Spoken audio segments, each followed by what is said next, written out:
Dr. Ostos Perez. I'm an internal medicine resident at University of Miami JFK Medical Center in Palm Beach, and we're presenting a case of Fitz-Hugh-Curtis Syndrome with pericardial and pleural effusion, mimicking cancer, and uncommon presentation of a well-known disease. Ovarian masses are a diagnostic challenge in imaging. Therefore, multiple techniques like ultrasound, CT, and MRI are often used to evaluate them. MRI findings of thickened wall or septa and various degrees of solid portions are strongly suggestive of ovarian malignancy. However, a complicated tube ovarian abscess can have a similar appearance. We present a case where different factors made it challenging to assess complex ovarian masses.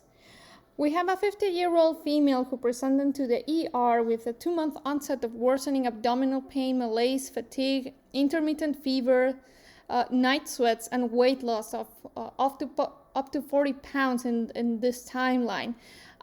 She did have a history of ovarian and pelvic masses, uterine fibroids, which were being worked up by oncology as an outpatient, but was told to come to the ER due to severe anemia. On physical exam, she was pale, cachectic. She had a palpable mass on the left lower quadrant and pale on the right upper quadrant. The lab work revealed a hemoglobin of 5.9, leukocytosis of 15,000, thrombocytosis, electrolyte derangement. Her tumor markers were elevated, CA19-9 on 211 and CA125 in 174. A pelvic ultrasound, it was noticeable 4 bilateral complex cystic masses in the pelvis, larger on the left side, and fibroids. The CT had similar findings. We can see there in the picture that the large masses, bilateral ovarian cysts, probably representing cystic adenoma versus cystic adenocarcinoma, larger on the left, uterine fibroid. She did have an MRI done as an outpatient, which reported multiple pelvic masses and complex ovarian cysts where adenocarcinoma was suspected.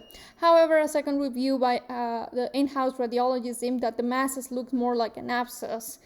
Therefore, the patient was given IV antibiotics and had percutaneous drain of the abscess where Peptonephilus asaccharolithicus was isolated.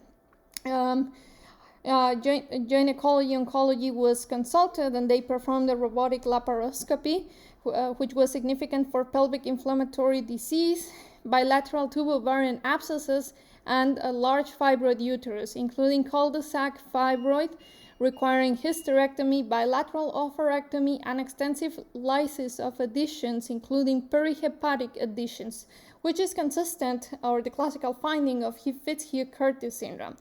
So the final pathology was negative for malignancy. It was deemed to be an acute and chronic salpingitis, ophoritis, abscess, and endometriosis. During her hospital stay, the patient also developed recurrent pericardial and pleural effusions. This even warranted the thoracentesis on the right side, but it did not reveal malignancy and had exudative fluid.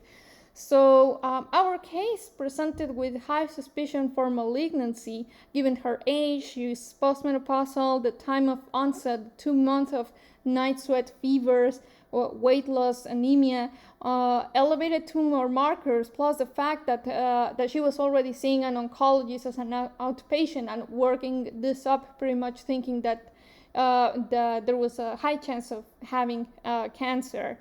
So the second look of the MRI by the in-house radiologist pointed towards abscess, which changed the course of the treatment and markedly improved the patient's symptoms. She developed pleural effusions and pericardial effusions, which can occur both in malignant and non-malignant ovarian masses, as we can see in Meigs syndrome. However, she did not meet criteria for that.